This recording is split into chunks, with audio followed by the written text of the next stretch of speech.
Selamat pagi pendengar program satu. Anda masih bersama kami di program satu RRI ND di spesial Hari Kartini pada hari ini 21 April. Selamat Hari Kartini untuk Kartini-Kartini hebat di luar sana, untuk teman-teman rekan sejawat perempuan-perempuan hebat di RRI di seluruh Indonesia. Dari ND Rahim Pancasila Bumi Kelimutu kami mengucapkan tetap semangat, tetap berjuang, mengembangkan dan mengamanahkan dengan baik pesan-pesan dan perjuangan Ibu Kartini. Ya, pendengar kita pagi hari ini dalam spesial dialog Hari Kartini, kita mengenang kembali perjuangan Raden Ajeng Kartini. Semangat Kartini bukan sekedar tentang kebaya atau sanggul, melainkan tentang emansipasi, tentang perjuangan melawan keterbatasan agar perempuan bisa berdaya, berpendidikan, dan berdampak bagi bangsanya. Namun, jika kita menengok jauh ke pelosok negeri, kita akan bertemu dengan sosok-sosok Kartini yang unik, yaitu perempuan adat. Mereka adalah sosok yang unik. Kenapa? Di satu sisi mereka hidup dalam ikatan adat yang kuat, terkadang masih memegang teguh tradisi turun-temurun, menjaga warisan leluhur agar tidak hilang. Namun di sisi lain perempuan adat adalah penjaga kehidupan juga yang sesungguhnya. Mereka adalah penjaga hutan, pengelola pangan, pelestari budaya, dan pendidik utama dalam keluarga adat mereka. Kartini pernah berjuang melawan pola lama yang membelenggu perempuan. Nah, hari ini kita ingin berdialog tentang bagaimanakah perempuan adat menyeimbangkan kedua sisi tersebut. Nah, pagi hari ini sudah hadir narasumber kami yang spesial juga. Ada Kakak Beldis Salestina, perempuan adat Nuasaga Nusa Bunga. Selamat pagi Adik Beldis yang cantik. Apa kabar? Selamat Hari Kartini. Selamat pagi Kak Ocha, selamat Hari Kartini buat semua perempuan-perempuan hebat di mana saja berada. Kabarnya baik. Kabarnya baik ya? Iya. Ini baru dari Saga ya, pagi-pagi tadi ya turun ke Ende. Iya benar, baru dari Saga tadi pagi. Karena cukup dekat jadi ya pagi ini saja dulu baru turun. Belis nih pernah kuliah di Universitas Flores, kemudian memilih kembali ke Saga meneruskan warisan leluhur ya, menjaga budaya, menjaga kehidupan yang sesungguhnya yang sudah diwariskan oleh leluhur kita ya, sambil bergabung di AMAN, di Perempuan Adat Aliansi Masyarakat Adat Nusantara. Iya, saya sempat berkuliah di Universitas Flores beberapa semester karena ada sedikit alasan yang sangat urgent, jadi saya berhenti balik ke kampung. Terus kebetulan di kampung itu lagi ada perjuangan tanah kami, tanah Ulayat Saga yang kebetulan lebih banyak masuk di wilayah Taman Nasional Taman Nasional Kelimutu. Nah, disitulah perjuangan masyarakat adat Saga, bagaimana caranya bisa mengembalikan, karena seperti kita tahu tanah ini sangat penting sebagai ibu bumi yang bisa menghasilkan segala macam hal untuk masyarakat di Saga. Nah, ini dah salah satu perjuangan nih. Ini juga yang diperjuangkan Kartini sebenarnya, meneruskan menjaga hidup ini terus berlanjut. Kemudian kita juga ada narasumber dari akademisi, dosen sejarah Universitas Flores, dan juga salah satu budayawan dari Kabupaten Sika, ada Bapak Yosef Dentis, SPDMA. Pak Dentis, selamat pagi, apa kabar? Selamat pagi Mbak Rosa, salam sehat semua dan saya sehat. Puji Tuhan, mudah-mudahan kita semua juga sehat. Terima kasih sudah hadir di studio. Hari ini kita bahas tentang Kartini adat. Bukan Kartini yang di kota, tetapi Kartini yang di desa, yang memperjuangkan hak-hak masyarakat adat. Ya, itulah luar biasa sekali, makanya benar-benar saya sebagai laki-laki, tapi benar-benar saya betul-betul menjadi sesuatu penghormatan bagi diri saya, karena mereka perempuan itu ada, makanya saya ada. Oleh karena itu sebagai laki-laki tetap harus menghargai dan sama-sama saling untuk menjaga etika dan juga karakter mereka, bahwa sosok perempuan itu adalah roh dari kehidupan kita. Karena ibu itu adalah pemberi kehidupan dan kesuburan bagi kehidupan kita sebagai anak manusia. Jadi itu. Dan ibu adalah guru pertama. Benar sekali itu. Itu yang perlu harus kita hargai. Oke. Baiklah. Oke. Sebelum kita masuk ke lebih jauh, bagaimana peran perempuan aman dalam menjaga warisan budaya sesuai dengan topik dialog kita pagi ini, saya mau tanya ke Beldis dulu nih. Sekarang zamannya skincare, cantik tidak jauh dari skincare, glowing, dan perempuan-perempuan dimanapun saat ini berlomba-lomba atau memang ini sudah zamannya, apalagi dengan medsos, menampilkan yang terbaik, karena biar bagaimanapun kita perempuan tuh tidak jauh-jauh dari kecantikan, dari penampilan yang modis, bekerja di tempat yang bersih, kalau bisa kukunya terawat, rambutnya juga terawat dengan baik, bekerjanya di kota. Tetapi kenapa nih seorang Beldis memilih untuk kembali ke sana, bergabung dengan masyarakat-masyarakat adat, bergabung di dalam aliansi masyarakat adat Nusantara, memperjuangkan hak-hak masyarakat adat? Terima kasih Kak Ocha. Bisa agak dekat ke mic-nya ya. Mungkin karena panggilan semesta ya. Panggilan semesta, karena saya sudah kelayapan kemana-mana, tapi pada akhirnya ya di kampung lagi. Seperti ada gerakan di dalam diri saya yang membiarkan saya harus pulang dimanapun saya berada. Itu saya belum merasa nyaman, sampai akhirnya saya balik ke kampung dan ternyata saya merasa nyaman di sana. Dari situ mulai ada perjuangan dan hampir 10 tahun terakhir ini saya menjadi salah satu pelaku ritual yang cukup sakral untuk kami di Saga. Jadi ini cukup berat nih sebenarnya. Tanggung jawabnya sangat berat, karena ini tanggung jawab untuk semua keluarga besar yang harus saya emban. Dan ini saya merasa ini bukan pilihan saya, tapi ini pasti karena campur tangan leluhur dan juga semesta. Panggilan leluhur.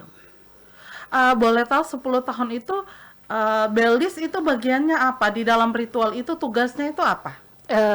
Ada 2 ritual yang harus saya lakukan dalam satu hari, dan itu ritual yang sangat berat. Yeah. Ritual ini biasanya dilakukan oleh anak perempuan dalam rumah atau saudari dalam rumah. Tidak bisa dilakukan oleh menantu. Harus anak perempuan. Perempuan dalam rumah. Jadi ini namanya Kili Utabue dan Arerega. Ada 2 ritual ini cukup rumit, dan saya tidak pernah membayangkan saya akhirnya menjadi bagian dari ini. Dulu saya merasa apa sih itu? Kayak aduh aneh deh ini, kayaknya bikin ribet. Banyak sekali aturannya kan, harus sopan, harus lagian orang Kak Ocha kan pasti tahu kayak saya, jalannya saja seledak seruduk. tidak pernah maksudnya. Dan saya tidak pernah melihat dirimu memakai gaun dan rok. Jadi pas harus mendapatkan tanggung jawab melakukan ritual pertama, sumpah saya gemetaran. Saya hanya pikir, aduh ini sanggup nggak saya jalanin. Tapi saya percaya dengan bantuan leluhur dan semesta, saya akan sanggup menjalaninya. Apalagi rumah kami itu di ujung Kampung Saga. Kampung utama dulu. Itu kami paling ujung. Jadi turunnya tuh di tangga-tangga batu, dan aduh super ekstrim. Dengan membawa sesajen gitu.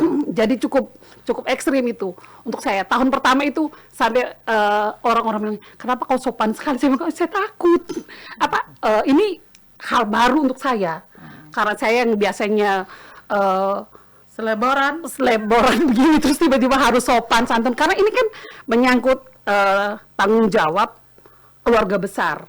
Jadi mau tidak mau saya harus melakukannya dengan hati yang tulus, dengan sepenuh jiwa raga. Tidak bisa asal-asalan, karena kalau kita melakukannya secara asal-asalan, dampaknya kita akan dapat sendiri. Iya. Selain ke pribadi juga ke keluarga Ke dan juga keluarga, ke seluruh masyarakat keluarga adatnya ya itu masyarakat adatnya. akan terdampak. Jadi siklusnya akan terganggu. Oke. Di situ. Ini salah satu, ini panggilan ya, panggilan leluhur. Oke, kita masuk ke masyarakat, aliansi masyarakat adat Nusantaranya. Kenapa sih memilih bergabung dengan AMAN? Kenapa memilih bergabung dengan AMAN? Saga kebetulan menjadi salah satu anggota awal dari Aliansi Masyarakat Adat Nusantara, karena waktu itu kami merasa senasib sepenanggungan dengan teman-teman lain yang juga mempunyai wilayah adat yang diambil oleh pemerintah secara sepihak, tanpa kompromi, tanpa ada sosialisasi. Jadi tiba-tiba saja sudah ada pal batas di situ menandakan bahwa tanah ini sudah masuk ke wilayah Taman Nasional Kelimutu. Sudah tiba-tiba sudah ada undang-undangnya begitu. Iya, sudah ada undang-undangnya, dan masyarakat tidak pernah disosialisasi, tidak pernah dikasih tahu bahwa ini sudah begini. Oke. Peralihan dari masih dulu badan BKSDA ya, BKSDA naik ke Taman Nasional Kelimutu itu kan harus ada perluasannya. Iya. Nah, di situ. Jadi orang Saga merasa senasib dan sepenanggungan dengan teman-teman di luar Saga di seluruh Indonesia ini yang sama-sama berjuang untuk merebut kembali wilayah adatnya, karena ini wilayah adat yang diwariskan secara turun-temurun dari para leluhur. Dan disitulah waktu AMAN didirikan di tahun 99, Saga juga bergabung di situ. Dan dirimu juga terpanggil ke sana. Dan saya juga terpanggil di situ, dicekoki oleh teman-teman. Mencucu. Tapi memang itu sudah diatur semesta dan direstui yang di atas. Kayak apa-apapun yang terjadi, panggilan mau kita kemana-mana, tetapi kita kembali ke sana, bergabung ke sana, itu memang sudah diatur. Saya percaya itu, Kak. Oke. Dan saya yakin, karena saya kelayapan, sudah kemana-mana, tapi saya tidak pernah tenang. Sampai akhirnya pulang kampung itu baru tenang. Pokoknya selalu gelisah, dan obat gelisahnya itu harus kembali ke Kembali Saga. ke kampung. Oke, ini menarik sekali bagaimana seorang Beldis Kartini masa kini lalu kembali pulang memenuhi panggilan leluhur untuk tetap berpartisipasi menjaga salah satu ritual dari pesta adat atau Nguambapu masyarakat adat. Dan itu ada 2 ritual yang diemban, kemudian bagaimana juga terlibat di dalam perjuangan bersama Aliansi Masyarakat Adat Nusantara. Mendengar kami, silakan nanti bergabung bersama kami.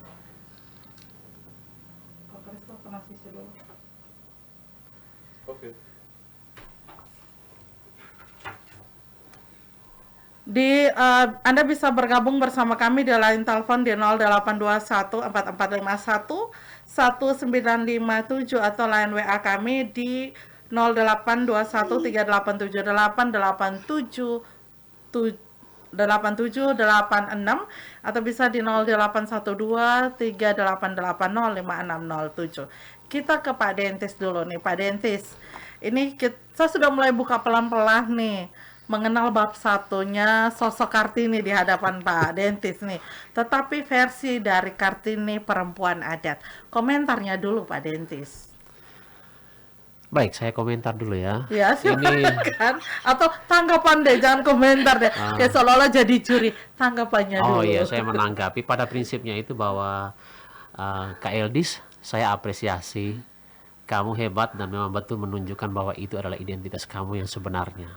Dan inilah memang sudah saatnya bahwa harkat dan derajat dari kaum perempuan itu harus letakkan ada di atas pundaknya kita sebagai manusia. Karena seperti yang disampaikan tadi bahwa kehadiran kita di muka bumi ini adalah ibu. Sehingga peran perempuan dalam hal ini, kata kunci dalam bentuk aman, harus betul-betul aman dan nyata serta fakta. Dan ini saya bisa katakan dari kami sebagai laki-laki, jadikan ini sebagai suatu refleksi. Nah, sehingga dalam perempuan, dalam aliansi masyarakat adat Nusantara, lebih fokus lagi skopnya mungkin di Saga ya, tapi itu sudah membawa keseluruhan totalitas yang ada secara Nusantara di Indonesia, bahwa aman ini memang betul-betul memiliki peran penting sebagai penjaga warisan budaya. Jadi itu yang perlu harus kita jaga, sehingga ada tema yang menarik ini dari tema umum. Saya menjadikan sesuatu yang menjadi sesuatu roh bagi saya, bahwa perempuan adat sebagai penjaga peradaban. Kemudian kita ke studi kontekstual aman dan refleksi Hari Kartini. Jadi inilah memang betul munculnya dari ND ada sebagian bahwa peran perempuan itu ternyata ada di balik keseluruhan totalitas yang selama ini mungkin dari aspek patriarkat, tetapi ternyata perempuan juga ada. Ini ada beberapa hal yang nanti sebentar saya akan nanti mau tampilkan sosok-sosok perempuan yang benar-benar meletakkan dirinya menjadi bagian dari kerja tim, kerja bersama, bukan hanya laki-laki tetapi juga perempuan, untuk meletakkan bahwa adat adalah bagian dari citra dan juga kepribadian kita orang Indonesia, lebih khusus kita orang NTT, dan juga skopnya juga apalagi kita di Flores. Ini yang menjadi sesuatu bunga yang benar-benar mekar di antara sebagian dari bunga-bunga yang lain ya. Itu yang luar biasa. Pagi ini Bunga anggrek nih susah terjangkau. Tidak. Yang adanya hanya di Kalau gunung dan Kak Bel di pohon sini besar. dia seperti bunga mawar, berduri tapi di balik itu ada bunga-bunganya. Itu memang dia karakternya berduri, tapi di balik duri itu pasti ada pewanginya. Ada keindahan. Ada keindahan dan juga harumnya selalu saja semerbak. Saya apresiasi itu. Artinya paling tidak begini Kak Rosa, perempuan adat sebagai penjaga peradaban itu sebagai aspek dari studi kontekstual ya, yang nyata bahwa perempuan memang benar-benar harus dihargai, bahwa peran perempuan adat itu seperti disampaikan Kak Eldis itu bahwa siap untuk menjaga budaya dan lingkungan. Ya, itu. Kemudian juga yang berikut lagi, kontribusi bagi Mas sebagai Kak Eldis untuk mewakili perempuan-perempuan di luar sana, lebih hal ini meletakkan bahwa aman adalah bagian dari citra kehidupan identitas yang dimiliki oleh masyarakat, lebih khusus sebagai perempuan dan juga wanita, sehingga jadikan ini sesuatu gerakan yang betul-betul sosial berbasis komunitas. Sehingga di balik itu juga ada satu hal yang menjadi sesuatu yang menjadi rekam jejak bagi saya menghargai bahwa perempuan itu sebagai penepis debu. Kalau orang Maumere bilang doto beli molo, tunjukkan jalan yang benar. Penepis debu itu artinya ibarat seperti yang memakai sarung atau kain, dia duduk di debu lalu dia mengebasnya, lalu dia akan membawa satu perubahan yang luar biasa. Letaknya dari seorang ibu, mulai dari rumah tangga. Sehingga benar-benar perlu harus dihargai bahwa perempuan penepis debu itu baru saja aman. Di dalam aman itu pasti ada banyak sekali kontribusi yang dimiliki, baik itu sebagai anak dalam untuk seremonial adat, ya, berperan bagaimana perempuan adat dalam letakkan tradisi adat, khususnya kalau orang Lio ND sangat lekat sekali dan sangat melekat sekali dengan peradaban kehidupan masyarakat ND dan Lio, dan juga sebagian masyarakat yang ada di Flores. Ini menjadi satu penghargaan. Jadi rasa empati, ya, rasa betul-betul menghargai dan keragaman budaya itu perlu harus kita junjung tinggi. Jadi itulah. Baik, Pak Dente, sekarang kita gabungkan dulu nih. Dulu Kartini berjuang Ya. untuk perempuan-perempuan itu bisa membaca dan menulis, bisa setara dengan laki-laki dan perempuan, bisa setara dengan laki-laki. Nah, sekarang kita kembali ke hari ini di peringatan Hari Kartini 2026. Kita mengambil topik bagaimana peran perempuan aman dalam menjaga warisan budaya. Ada sosok perempuan aman di sini, ada sosok perempuan yang sudah terlibat secara langsung di sebuah ritual yang memang harus perempuan dengan punya status sebagai anak gadis di dalam rumah. Nah, korelasi antara perjuangan perempuan, apakah ini tidak melawan nih apa yang dilakukan oleh Beldis dengan perjuangan Kartini? Kalau bagi saya, Mbak Rosa, ini adalah merupakan, ini sekali kembali refleksi ya, refleksi bagaimana hari Kartini. Saya mungkin mengambil satu kata kunci dari ucapan dari R.A. Kartini sendiri, habis gelap terbitlah terang. Dalam arti begini, peringatan Hari Kartini di 21 April itu lahirnya Ibu Kartini toh, gitu. Jadikan itu sebagai momen. Itu kan saya bisa kata bukan hanya sekadar untuk menjadikan semboyan bahwa habis gelap terbitlah terang. Dan Raden Adjeng Kartini itu adalah merupakan cerminan bagi orang Indonesia, orang Lio ND, orang Nusa Tenggara Timur, orang Flores. Itu menjadi filosofi hidup yang memang sudah berakar urat, yang jadikan itu rasa empatinya, kesadaran dan tanggung jawab yang memang betul-betul moralitasnya itu dimiliki. Sehingga emansipasi, seperti Mbak Rosa mengatakan tadi, ada satu kata yang saya bisa rekam tadi, emansipasi wanita masa lalu itu dia lahir dari keberanian. lahir dari keberanian melawan ketidakadilan dengan segala keterbatasan dan keterbelakangan pola pikir, pola tindak, pola rasa, dan juga pola ruang geraknya itu betul-betul saja dipasung. Disitulah bagaimana hadirnya sosok seorang perempuan yang benar-benar dia harus menantang dan keluar dari zona yang betul-betul selama ini bagi kami sebagai orang laki-laki atau patriarkat merasa Adalah nyaman, ancaman. Tetapi bagi mereka tidak. Mereka harus betul-betul keluar dan merdeka dan menyatakan bahwa kami juga adalah bagian dari kalian semua. Sehingga benar-benar saya sangat menghargai Kak Eldis ya. Kamu adalah perempuan hebat ya. Memang betul-betul yang sosok yang betul-betul tidak egois ya. Tidak egois dan betul-betul membentuk karakter yang memang siap untuk menjadi bukan hanya jadi penonton, tapi benar-benar dia siap untuk menjadi berkiprah, turun langsung sana dan berkiprah untuk menghargai, menjunjung tinggi kesetaraan kehidupan sehari-hari bahwa kita laki-laki dan perempuan adalah sama dan satu. Sehingga saya tetap semangat, tetap memberikan apresiasi bahwa kamu perempuan-perempuan hebat, perempuan penepis debu, kamu hebat. Itu. Oke, berarti Pak Dentes, berarti Eldis ini adalah kalau misalnya Kartini dahulu berjuang dengan penuh keberanian dengan ancamannya itu ada laki-laki. Betul. Nah, kalau misalnya kita balik lagi dari pernyataan Pak Dentis untuk hari ini, Eldis adalah perempuan yang berani keluar dengan ancamannya itu adalah golongan perempuan sendiri. Karena trennya sekarang kami perempuan-perempuan itu klimis, kuku, bulu mata palsu, rambut, perawatan salon, jarang terlibat di urusan adat, tetapi Eldis melawan itu. Keluar dari zona perempuan itu, kembali turun agar budayanya itu tetap lestari, ritual itu tetap jalan. Artinya Mbak Rosa, artinya saya bisa ambil kata kunci dari kata tadi bahwa itu berasal dari alam.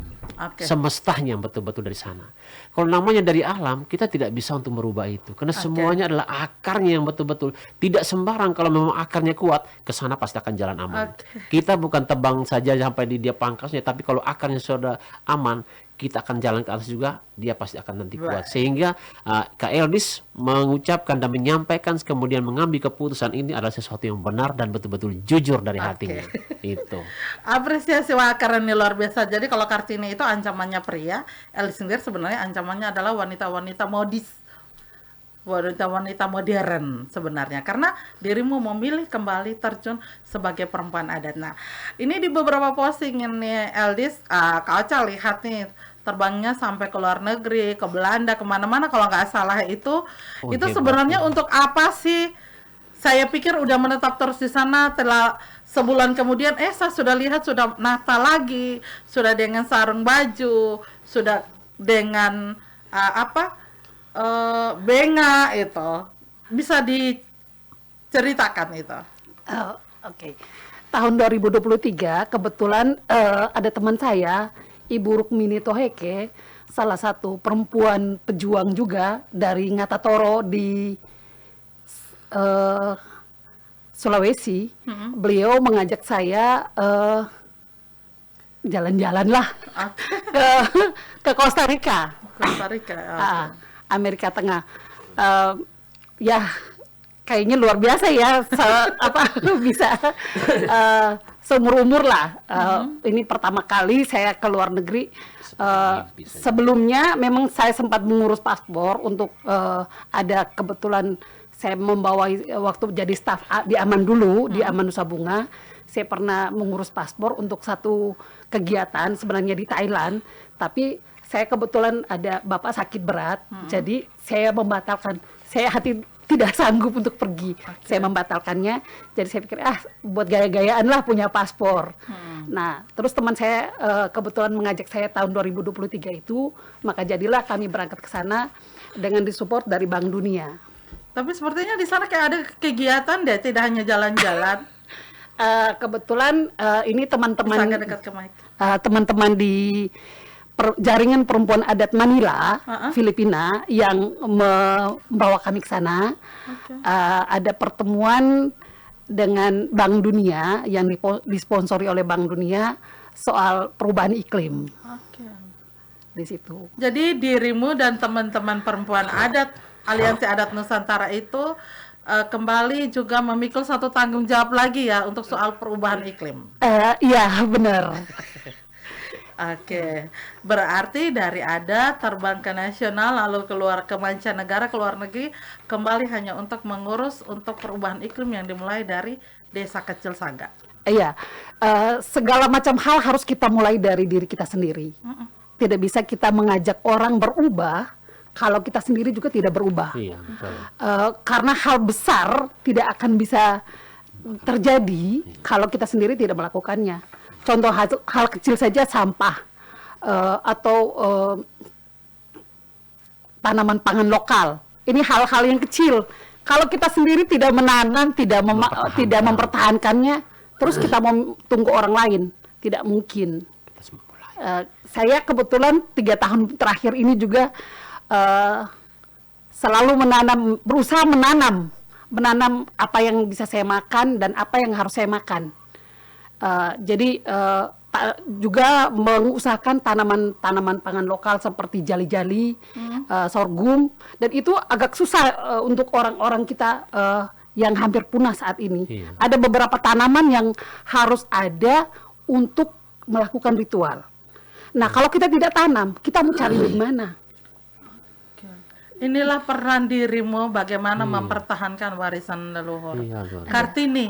Jadi- Kartininya masyarakat adat sekarang. Jadi kalau kita tidak menanam, saya pikir-pikir ini kalau kita tidak tanam, kita cari di mana ini barang? Beli di mana? Beli di mana? tidak Bisa tanam. punah ini. Nah. Iya. Sementara yang butuh itu kita, Yang setiap butuh tahun itu kita, kita iya. butuh. Oke. Iya. Terus Menarik. tanaman-tanaman pangan lokal ini sekarang nih kita lagi berperang cukup keras ya dengan tanaman-tanaman dari toko. Ya, Terutama contohnya bibitnya, benih-benih benih lokal. yang sudah hasil persilangan iya, ya. hasil persilangan dan hasil segala macam itu, racun-racun itu. Jadi kita kalau tidak mempertahankan bibit lokal, benih lokal ini, wah bisa payah. Untuk melakukan ritual, bagaimana kita melakukannya? Itu menjadi tantangan diri Itu sekarang. jadi tantangan. Dan ini kalau saya sendiri tidak melakukannya, saya hanya meminta orang melakukannya, itu tidak akan mungkin terjadi. Jadi mau tidak mau saya harus menanam di kebun saya dulu. Jadi Saya contoh. menunjukkan ke orang lain, saya melakukannya, baru mereka bisa mengikutinya. Kalau saya hanya bilang, tolong tanam, mereka tidak akan tanam. Toh mereka tidak butuh, yang butuh Mereka itu tidak dirimu. butuh. Karena mereka juga, meskipun mereka melakukan ritual, tapi mereka, bodoh amat lah, mendingan kami tanam bibit yang kami beli di toko, sehingga menghasilkan buah yang banyak, terus kami dapat duit, tapi itu juga merusak alam. Oke. Dan pemakaian pestisida, pupuk kimia. Nah, sedangkan kalau tanaman benih lokal ini, kita bisa menanamnya dengan, ya paling tidak kita harus juga mengusahakannya secara lokal. Pupuknya Kita organik. pakai organik. Iya. Nah, itu yang perannya cukup berat juga ini. Menjadi hal yang sangat berat, di mana kita harus berhadapan langsung dengan masyarakat ya, yang membutuhkan juga untuk hidup mereka. Di situ. Eldis, ini hasil diskusi Eldis dengan teman-teman alian masyarakat adat dari negara manapun, itu tantangan terbesar seorang perempuan adat atau Kartini adat itu apa sih? Satu, biasanya kalau perempuan ini kan susah didengar ya. Mereka merasa perempuan itu jadi warga negara kelas 2 dan saya tidak suka. Oke. Saya tidak suka. Karena Saya juga tidak mau, saya juga mau nomor 1 terus. saya tidak suka. menolak. Artinya Saya menolak. Saya Iya. menolak. Gitu. Saya menolak kalau saya dijadikan warga negara kelas 2. Karena tidak ada warga negara kelas 2. Kita semua setara. Iya, betul. Dan saya berusaha itu satu hal yang kecil saja dulu, kayak di kampung ya. Ini kan susah sekali, Kakak. Di kampung ini kalau soal kayak di pesta ya, orang-orang tua laki-laki dulu Dipersilakan untuk dipersilakan ambil untuk ambil makan. Ini hal yang kecil ya, terlebih dahulu. Padahal kita di baris kedua, jangan dulu, di belakang tuh kan cowok-cowok, mereka dulu. Oh nggak bisa dong, saya harus sekarang juga. Itu budaya saya. Tapi kan itu tidak baik juga untuk saya. Karena ini kita menjadi bagian yang harus mendahulukan orang lain semua. Oke. Nah, itu yang memang dirasakan teman-teman perempuan adat dari Filipina, dari mana-mana, dari daerah lain lah, maksudnya dari daerah-daerah ke provinsi-provinsi lain juga di Indonesia Iya. yang Eldis diskusikan. Selain itu apa lagi? Boleh tahu? Selain itu juga wilayah kelola mereka yang diambil oleh pemerintah secara sepihak. Oke. sehingga kehidupan mereka jadi berubah. Kalau wilayah kelola mereka sudah diambil alih oleh pemerintah untuk berbagai macam proyek strategis nasional, jelas saja mereka mau makan dari mana. Oke. Nah, biasanya pemerintah kita bukannya kita menyalahkan mereka, tapi instrumen-instrumen yang dibawanya ini datang ke masyarakat itu tanpa sosialisasi terlebih dahulu. Dan biasanya kalau seharusnya masyarakat adat itu diberikan kebebasan untuk memilih, menerima atau menolak proyek tersebut. Dengan mereka memberikan semua dampak negatif dan dampak positifnya. Sehingga masyarakat bisa memilih, ini kira-kira baik nggak untuk kita? Kalau ini baik, berarti kita bisa menerimanya. Tapi yang terjadi belakangan ini, sekarang ini kan biasanya hanya dampak positifnya. Dampak negatifnya tidak pernah diberitahu. Padahal tujuan pemerintah, pengelolaan negara, dan segala macam sumber daya alam yang ada itu adalah untuk kesejahteraan masyarakatnya. Iya. Untuk membuat masyarakatnya menjadi baik. Oke, kita tahan dulu. Sudah ada yang bergabung melalui WhatsApp. Selamat pagi RRI dari Ibu Fatimah di Wirajaya. Bagaimana cara sederhana yang bisa dilakukan perempuan muda di kota untuk tetap menjaga budaya daerahnya?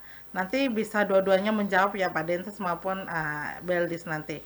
Bapak Yos di Woloweku, apakah budaya lokal masih bisa menjadi peluang ekonomi bagi perempuan adat? Nah ini Beldis yang jawab, nanti bisa ditambahkan juga dari Pak Dentes. Dan yang terakhir dari Ina di Durian, bagaimana peran laki-laki dalam mendukung perempuan adat menjaga budaya?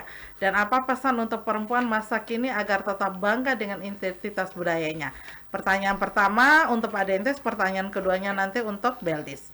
Kita mulai dari Beldis dulu deh. Bagaimana cara sederhana yang bisa dilakukan perempuan muda di kota untuk tetap menjaga budaya daerahnya? Kalau untuk masyarakat di kota, saya tahu kita semua berasal dari kampung. Oke, iya. Pasti. Nenek moyang kita pasti dari kampung. Iya. Dan dimanapun kampung kita berada itu pasti ada seremonial adatnya. Kampung lebih dahulu ada baru kota, Beldis. Iya. Jadi ya pasti kita semua dari kampung. Jadi mengenal siapakah saya, dari mana saya berasal, akar. Kalau orang dia bilang kujebu. Iya. Saya mengenal akar saya orang desa pakai baju endes sekarang. Jadi siapa Jadi saya? jelas. Sehingga Identitas saya jelas. kita bisa dari situ kita bisa mengetahui. Kalau saya tahu saya orang Lio, saya atas Saga, saya pasti akan tahu adat budaya di Saga itu bagaimana. Tapi kalau saya bilang saya orang Ende, saya orang kota, saya pasti tidak akan mengenal siapa saya sebenarnya. Kalaupun kamu lahir besar di kota, tanyakan Bapak dari mana, Mama Iya. dari mana. Dan itu Asalnya. pasti akan tahu. Pasti akan tahu. Saya harus memakai baju apa di hari Kartini. Iya. Jawa atau Endes, saya Jawa pakai baju Endes sekarang. Dan harus bangga dong. Bangga dong, ini makanya bajunya cantik begini. Oke, kemudian ini Pak Dences mungkin untuk pertanyaan yang sama, apa yang bisa dilakukan perempuan muda di kota untuk menjaga tata budaya daerahnya? Oke, baik, terima kasih. Ini pertanyaan yang sangat menarik sekali, bahwa saya di kota tapi saya dari Kampung. desa, yaitu jangan sampai Mina jadi menor. Itu ya, itu ada lagu tuh. Mina jadi Pertama hancur. kali kau datang, itu jangan sampai Mina jadi hancur.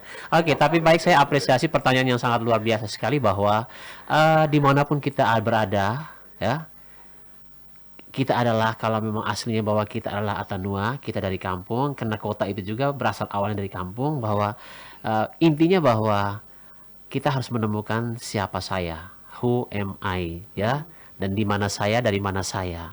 Intinya bahwa kembali kepada genealogi kita, ya, keturunan kita, itu yang penting, harus dikaji dari sistem keturunan kita, genealogi kita, dan perlu harus kita jaga, bahwa bagaimana juga anak-anak juga harus diberi edukasi bagaimana tentang keluarga, harus bisa membelajarkan tentang bagaimana saya asal dari mana, ya. Oke.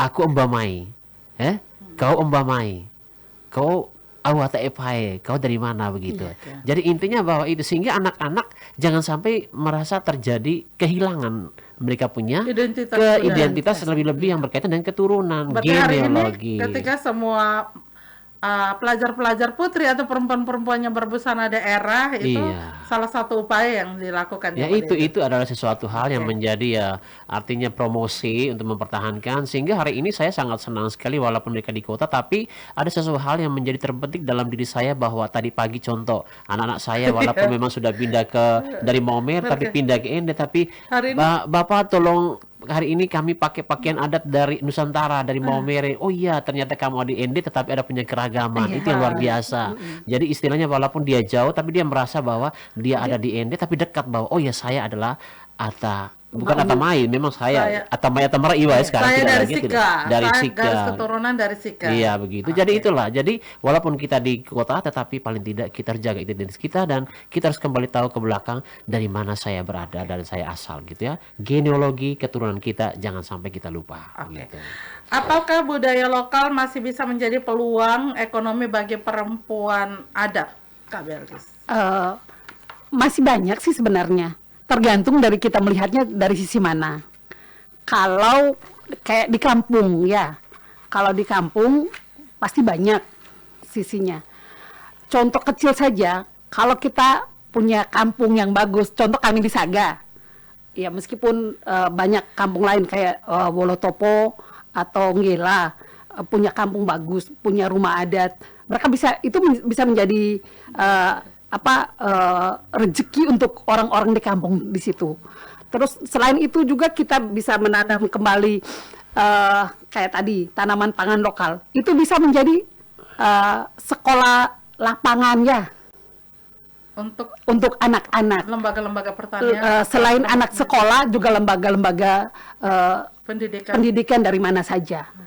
Sehingga anak-anak sejak dini juga bisa kita perkenalkan dengan tanaman-tanaman yang ini sangat bermanfaat untuk kita. Nilai ekonomi itu tidak berarti hasilnya dijual, tetapi hasil itu menjadi media belajar. Iya. Itu juga. Selain media belajar ini kan juga bisa mendatangkan kalau ada yang mau investasi di situ kan juga menjadi nilai ekonomi yang sangat luar biasa untuk kita. Oke, baik. Pak Dentes, bagaimana peran laki-laki dalam mendukung perempuan adat menjaga budaya? Oke, baik. Dan apa pesannya untuk perempuan masa kini? Peran laki-laki saya siaga. Ya, jangan sampai hanya di kasur, di kamar dan di mana-mana tidak di boleh. sumur dan di dapur. Iya, jangan hanya itu. Iya itu. ur-ur. Iya itu. Ya hanya ada ur-ur itu tidak bisa siaga gitu. Ya artinya itu jangan sampai ujung-ujungnya nanti akhirnya suami-suami takut istri ataukah istri-istri takut suami. Itu tidak boleh. Itu artinya itu. Artinya paling suami sebagai laki-laki siaga. Jadi artinya begini, saya kembali ke perannya itu sebagai perempuan.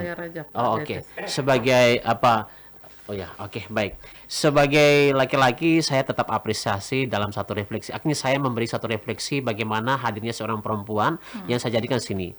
Perempuan sebagai peran. Peran dalam hal ini yang berkaitan dengan pertanyaan yang kedua ya, Mbak Rosa, bahwa dalam perempuan dalam aliansi masyarakat adat ya, yang dari Aman tadi, saya itu lebih banyak paham tentang begini. Hadirnya Aman saat ini sebagai penjaga kehidupan yang utuh. Utuh dalam arti yang begini, tanah, pangan, budaya dan pengetahuan leluhur. Ini yang memang benar-benar saya bisa refleksi dari penyampaian yang disampaikan oleh kakak tadi. Sehingga di sini yang menjadi peran berkembang di situ yang dari pertanyaan yang kedua tadi adalah bagaimana perempuan di sini sebagai penjaga ketahanan pangan lokal. Itu wajib. Yaitu kemudian kedua, penguat identitas budaya. Itu menjadi sesuatu potret kita bahwa wajah kita ya aku. Jangan orang lain. Ya, karena memang kalau memang aku orang Saga ya aku gitu. Jangan sampai ada tempelan lain lagi walaupun dengan dia punya yang lain-lain itu. Kemudian ada penggerak kesadaran dalam diri kita untuk berakar pada niat yang tulus dan juga positif. Dan itu yang dimiliki oleh Kakak Belgis. Ini luar biasa sekali. Itu yang pertama tentang peran. Kemudian Kak Rosa, yang berikutnya tentang fungsi.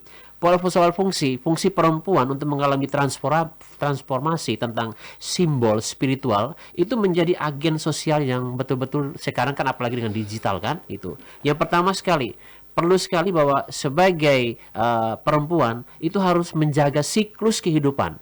Tadi kan tentang pangan kan, ada pertanyaan yang kedua. Berarti paling tidak dari pihak komunitas Aman di sini untuk menjaga siklus kehidupan pangan, tanah dan alam. Itu perlu ada. Kemudian yang berikut lagi harus ada transmisikan nilai-nilai budaya lintas generasi. Jangan sampai generasi yang dulu putus sampai di situ sehingga tidak lagi pernah regenerasi yang selanjutnya. Tidak ada Sehingga keberlanjutan, tidak ada ya. keberlanjutan. Dan itu memang butuh tenaga, otak dan pikiran yang benar-benar ya memang seperti Dedikasi itu. yang luar biasa itu. Iya, harus dedikasi. Kemudian berikut lagi. Aman juga saya minta jadikan sebagai jembatan nilai adat. Apalagi orang Lio itu sangat kental sekali dengan adat dan tradisi. Apalagi saya sudah sekitar 30 lebih tahun di ND ini, saya benar merasakan saya juga jadi anak tanah di sini. Walaupun juga sebagai pendatang, tapi saya sangat menghargai Jadi sekali. mustalaki. Iya, itu. Oke. Bercanda. Kemudian begitu lagi, selain peran dan juga fungsi, ada punya manfaatnya. Tadi omong tentang tanam menanam, ekologisnya harus masuk di sana, ya toh. Nilai ekologis dalam hal ini bagaimana makna, manfaat dari paradigma cara pandang kita, bagaimana berpikir perempuan sebagai saya tadi penjaga, ya sebagai penjaga dan juga penggerak peradaban. Saya lebih banyak menekankan ke situ. Itu juga paling tidak sosial budaya, kemudian juga dari segi ekologis harus betul-betul dimaknai dan dipertahankan di sana. Padahal Karena kita 5 menit lagi. Oke, baik. Mungkin dari saya itu saja dulu, nanti sebentar baru saya akan sambung Karena lagi kita- pada prinsipnya bahwa nilai-nilai yang terkandung dalam kebermaknaan kita dalam hal bagaimana kesadaran dan juga pengetahuan kita untuk merefleksi bahwa emansipasi orang-orang Endelio ini dan juga NTT itu harus dijadikan sebagai sosok yang benar-benar bahwa kita adalah perempuan yang benar-benar total untuk memberikan kehidupan kita kepada anak manusia di muka bumi ini. Oke. Ke Beldis dulu dah di menit terakhir nanti karena di terakhir nanti Pak Dentis katanya mau persembahkan sebuah puisi ya. Iya, betul. Tidak Memang lama ini- ya. ini 1 ikhlas menit ya. saja. Oke. Nah, Beldis ini apa sih saran dan harapannya untuk perempuan-perempuan muda kita dalam upaya agar warisan leluhur kita, budaya kita itu tidak hilang dan identitas kita sebagai perempuan Flores, perempuan Endelio itu tetap terjaga. Jangan pernah malu mengakui siapa saya. Oke. Saya atas Saga dan saya tidak pernah malu sampai dimanapun saya pergi. Dan saya tidak pernah melupakan identitas kita yang utama adalah saya kemana-mana selalu membawa sarung. Sarung dan baju itu selalu menjadi hal utama dalam koper saya kemanapun saya pergi. Baju Lio dan sarung. Baju Lio dan sarung Lio. Itu wajib. Karena itu identitas saya menunjukkan bahwa saya Ata Lio, saya Ata Saga, saya Ata Lio, saya Ata Ende. Dan itu kemanapun saya pergi, saya tidak pernah malu berdiri dengan siapapun. Jadi jangan pernah malu untuk menjadi anak kampung. Saya selalu bilang saya anak kampung. Dan saya tidak pernah malu mengakui kepada siapapun. Memang secara psikologi ketika kita percaya diri, kita tidak malu dengan diri kita, orang pun akan memandang demikian terhadap diri kita. Itu memang sudah hukumnya. 3 menit terakhir Pak Dentes, puisi untuk kami ya, Kartini-Kartini yang sedang merayakan hari ini. Oke, baik. Silakan. Terima kasih Mbak Rosa dan juga kru RRIND yang senantiasa selalu saja memberi ruang untuk kami bahwa pada prinsipnya bahwa kesadaran perempuan yang menjaga akar, menghidupi hari ini dan juga menanam masa depan akan kulantunkan dalam satu puisi kecil buat perempuan-perempuan hebat di luar sana. Oke. Silakan.